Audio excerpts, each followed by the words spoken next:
అందరికీ నమస్కారం. అమ్మా ప్రసాద్.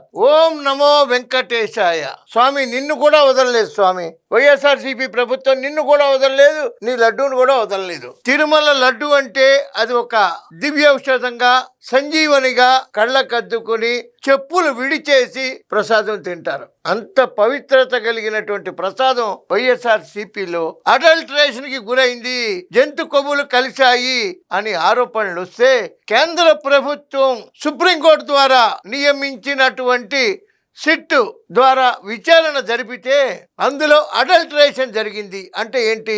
విషపూరిత రసాయనాలు కలిశాయి దాంట్లో, నెయ్యిలో. ఇన్ని కోట్ల ఆదాయం వచ్చి ఇంత సంపన్నమైనటువంటి శ్రీ వెంకటేశ్వరుడికే వైఎస్ఆర్సీపీ బాధలు తప్పలేదు. సామాన్య మానవులు ఎంతండి?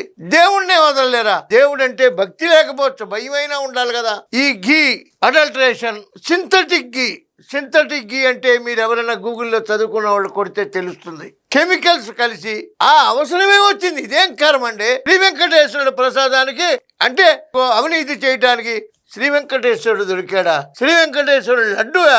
దాని మీద మళ్ళా పేరు నాని లాంటి వాళ్ళు కామెంట్లా ఏమండి సమర్థించుకోవడానికి రోడ్లు వేస్తే డబ్బులు తినేయండి. లిక్కర్లో తిన్నారు, రోడ్లలో తిన్నారు, ఆస్తులు తాకట్లు పెట్టేశారు, ఎన్నో రకాలుగా తినేశారు. చివరికి శ్రీ వెంకటేశ్వరుని వదలరా? మాకున్నది కలియుగ దైవం అండి. మా దైవం ఆ లడ్డు మాకు పవిత్రమైనటువంటి లడ్డు అండి. అది ఒక సర్వరోగ నివారణి. మేము కళ్ళగద్దుకు తిని ఆరోగ్య సంజీవనగా భావించేటువంటి శ్రీ వెంకటేశ్వరుడి ప్రసాదాన్ని కలుషితం చేయటం, అడల్టరేషన్ చేయటం, కల్తీ నెయ్యి వాడటం, ఇది ఎక్కడ కర్మ అండి? అవినీతికి ఒక హద్దు అనేది ఉండాలి కదా. హద్దు లేని అవినీతితో మితిపోయినటువంటి ఆ శ్రీ వెంకటేశ్వరుడు శిక్ష తగిలే వైఎస్ఆర్సీపీ పార్టీ అలా అయిపోయింది. ఇప్పటికైనా నిజాలు నిగ్గు తేలాలి, దోషులు కఠినంగా శిక్షింపబడాలి. వాళ్ళ బ్యాంక్ అకౌంట్లు అడిగితే కూడా ఆ బ్యాంక్ అకౌంట్ల జోలికి రాకూడదని కోర్టుకెళ్లారు. కోట్ల రూపాయలు చేతులు మారి 250 కోట్ల అవినీతి జరిగి 20 కోట్ల లడ్డూలు, 60 లక్షల లీటర్ల కల్తీ నెయ్యి. ఏమి సార్ ఇది? ఇది ఎక్కడ అన్యాయం అండి? హిందువులు, ప్రతి హిందువు కూడా నిలబడి వైఎస్ఆర్సీపీని ప్రశ్నించాలి. ఆ రోజు రావాలి. ఆంధ్రప్రదేశ్, 2 తెలుగు రాష్ట్రాల ప్రజలు కూడా, హిందువులందరూ ఏకమై ఇది ప్రశ్నించి తీరాలి. ఇది చిన్న విషయం కాదు, చాలా పెద్ద విషయం, చాలా పెద్ద విషయం. ఒక్కసారి ఆ దేవదేవుడు దర్శనం చేసుకుంటే చాలు, ఆ ప్రసాదం తింటే చాలు అనేటువంటి హిందువుల మనోభావాలు పూర్తిగా దెబ్బతిన్నాయి.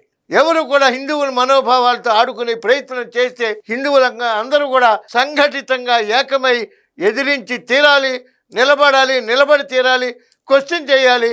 హిందువులారా ఏకం కండి. ఈ యొక్క సమస్యని, ఈ యొక్క విషపూరితమైనటువంటి కుట్రని తిప్పికొట్టే ప్రయత్నం ప్రతి హిందువు చేస్తాడని ఆశిస్తూ ఓం నమో వెంకటేశాయ. Please subscribe to Leo News for more videos.